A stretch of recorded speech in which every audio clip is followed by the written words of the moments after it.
started to realize too that if I get these dreams, what is the trade-off of getting these dreams? You have to have the courage to quit the right things.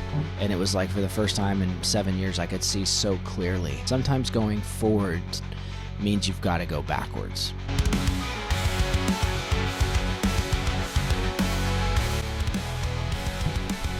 So this is going to be a little hard to explain, but basically,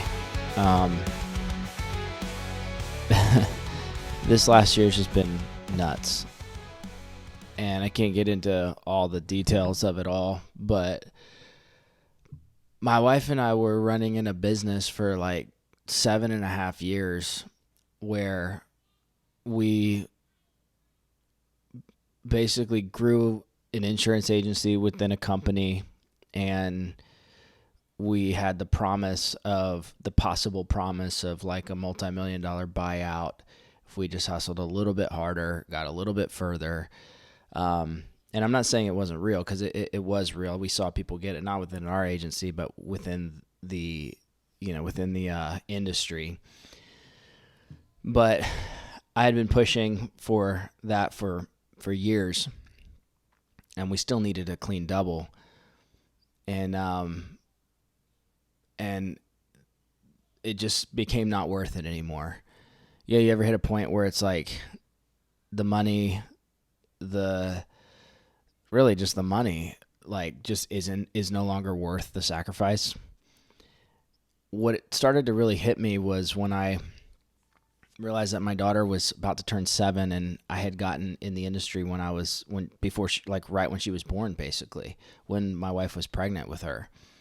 And there was always this push for this bigger level, this next thing. And we put off a lot of things. This is our fault. We put off a lot of things financially because we thought we saw this buyout on the other side. So frankly, we didn't purchase a house when I really wish we would have, like 2018, 2019-ish.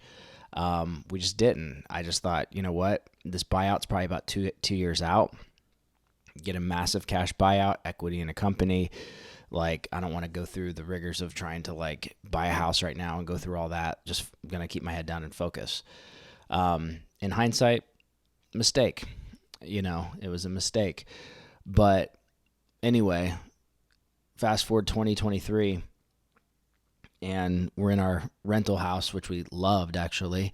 Would have loved to buy that. But anyway, we're in our rental, and we just we get the notification that, hey, in 6 months, owner's going to move in. We're like, okay. The other thing was the way that we were running our business, it took a lot of overhead.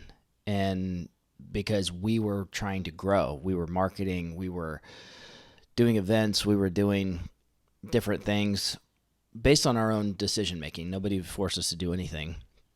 So none of this is an indictment on anybody else. It's really just an indictment on ourselves. And our overhead was high. We had got accustomed to a new level of living because we were making a couple $100,000 a year. And it was just a different level for us, And frankly, in looking back, we just didn't do things the way that I wish we would have done things. But that's life, right?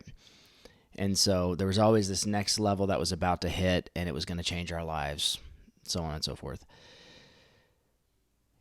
It was late 2023, early 2024, when I just realized, you know what? I think I need to step away. And I had 60 agents or so that I was in charge of. Made override income off of those agents as I helped them sell and trained them and all that stuff. But I was tied to my phone nonstop. And here's one of the ways that I know that I was, because when I quit, I took my daughter out on a date one time. We were hanging out. We were talking. She said, "Dad, I really like the change." And I was like, "What do you mean?" She's like, "Well, I remember when we would go on dates, you always had to be on the phone." And I had a flashback to sitting in these coffee shops with my daughter on dates with her when she was 5 and 6. We'd have an hour date, and half an hour of it would be off and on and off the phone. And That's not a daddy-daughter date. It's just not. So, and there were other factors involved too. Other things I started to realize about myself, about what I truly wanted in life. And, no amount of money and nobody else, like you can't go after a dream that's somebody else's dream. And I got in the insurance industry and started building an agency based off of a time period in my life where, I didn't know what I was doing. I'd just gotten married about 2 years before, really trying to find my way, had gotten out of ministry, felt really like I wasn't, I don't know, I felt led out of ministry, honestly. And that's all I had done for like 12 years was ministry. So it was a very confusing time for me, but I found a niche within the industry and built a team. People trusted me. People that had never been in the industry before wanted to come in and be trained by me. And we had a lot of success. But most of what I was doing was just to take care of my family, which is good. I wanted to take care of my family and I wanted to, become financially free and all this stuff. But I hit a point where it was so much of my time and energy and focus and my wife is quality time. That's her love language. And you can be present, but if you're on this while you're present,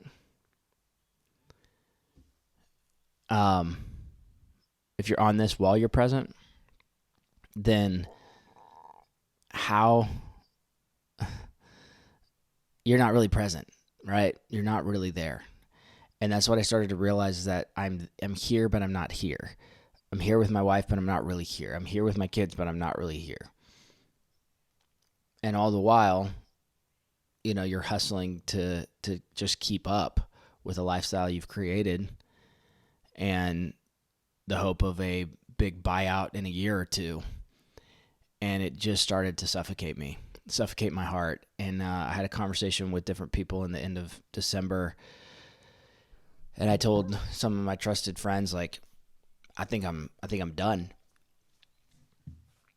I think I'm quitting, and I think I'm stepping away.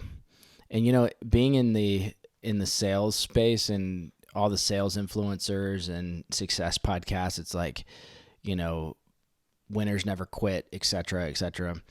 And I agree with that, but you have to know how to quit the right things. You have to have the courage to quit the right things.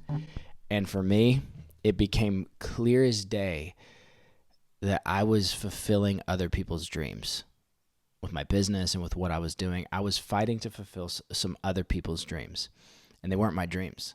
And I started to realize too that if I get these dreams, what is the trade-off of getting these dreams, of getting these goals, of reaching these goals?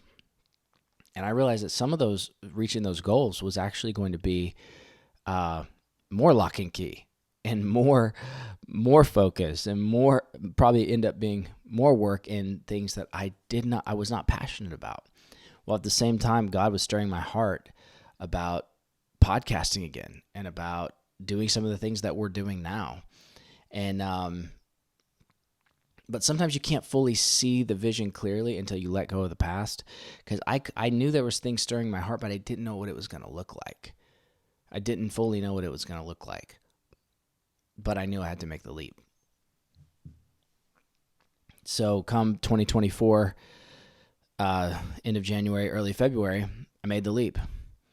And it was a big leap. And it was the right move. I know it was. But it affected us. It affected us financially. It hit us because I had done everything I could to grow my business. I had taken out business loans. I had business lines of credit. I had really thrown myself in the game financially to double/triple my business in 2024 through 2025. That was the plan. And when I made that leap, it hit us. But what's crazy is God caught us, and he always will do that for you if you trust in him. Sometimes going forward means you've got to go backwards. And I just want to encourage you and give you courage to quit the right things and move forward and quit the wrong things and move forward in the right things. It's not bad to quit the wrong things. It's not bad to quit the things that aren't fulfilling your soul and that you don't feel called to. But it was really a reset for us. Had a connection with a friend out in the Northwest, which was just a wild God connection after like 15, 20 years. And we made our way out there. Actually, we ended up getting a camper and getting a Yukon, and for the purpose of travel. And we like basically hit the road in Montana for a while, and it was a pretty life-changing experience. And but as soon as we landed there, we just shut off everything. Everything slowed to a halt, and it was like for the first time in 7 years, I could see so clearly, and I could sense God's purpose. Our marriage grew, and we always had a good marriage, but our marriage grew exponentially. My relationship with my kids grew exponentially, and my walk with God grew as well as I slowed things down and just put my ear to the ground and said, Lord, what do you want to talk to me about? And it was really a life-changing experience. We just made our way back to the East Coast, to the Carolinas, and in the last few months, and getting settled in as we were transitioning, getting back, getting things reset, literally just a full-on reset. You know, like I still stayed in the insurance industry. I just stepped away from the huge responsibilities of running a team.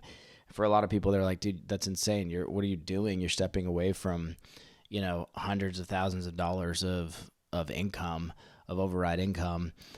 But when I look in hindsight, it was worth it. Yeah, it put us in some tight spots over this last year, but we've been able to untangle from a lot of that and just get in a steady place.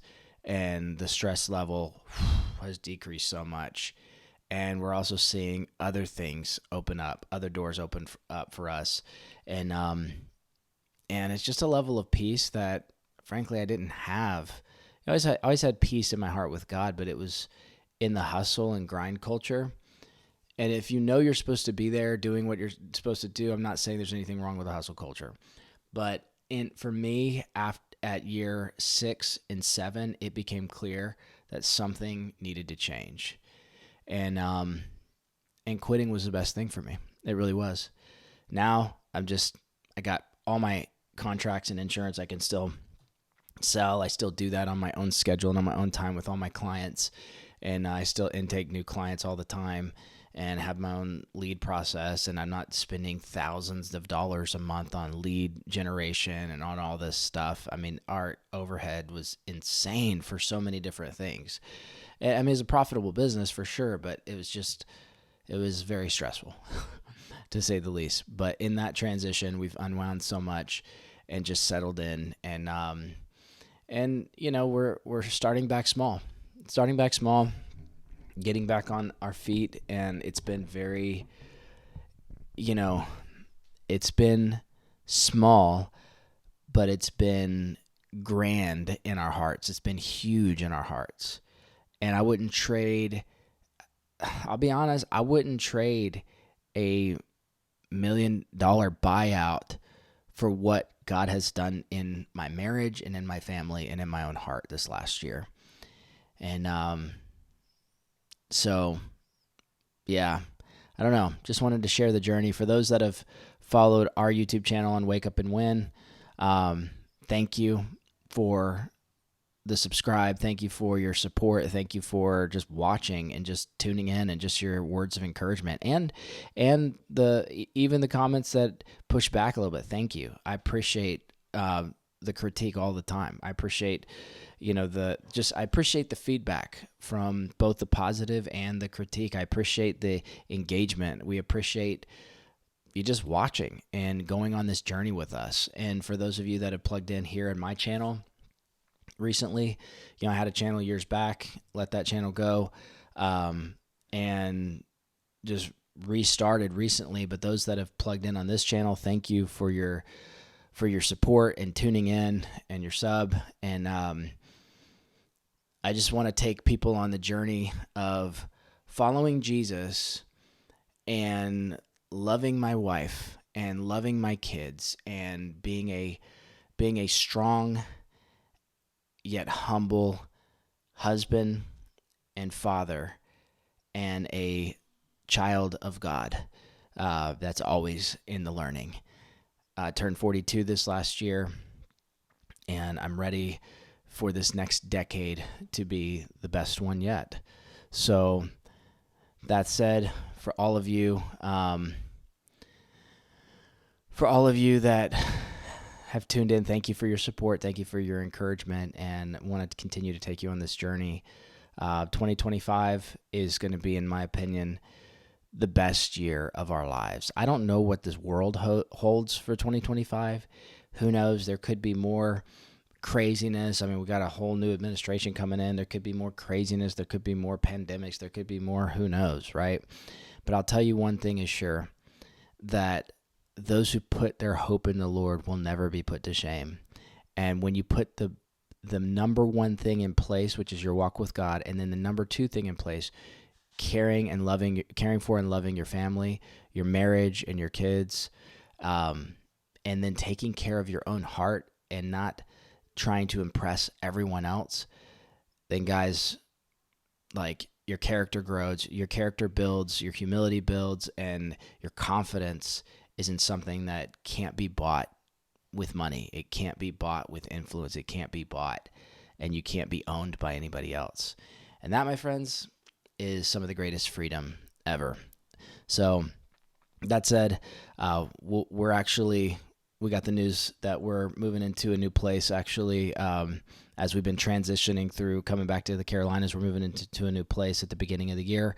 And I just feel like it's a lot of restart, a lot of new things and change, but we're resetting. And I hope that for you guys in 2025, whether it's in your relationships or in your finances or in your business or in your job and your faith, I hope that this can be a year of a reset for you, where you put the number one things in the right place. Do not compromise the best things in life for things that can give you temporary pleasure or just momentary joy. Don't compromise things of your character to fulfill somebody else's dream. Obviously, in areas of sin and just evil, of course, don't compromise. But I'm talking about things that those things that easily entangle our hearts, those things that pull us away from the divine dream of God in your life. Take an assessment and make sure you're not working for someone else's dream. Make sure you're not working to fulfill someone else's call on your life, but you're fulfilling the call on your life. All right, guys, I hope this is helpful for you. Take care. God bless.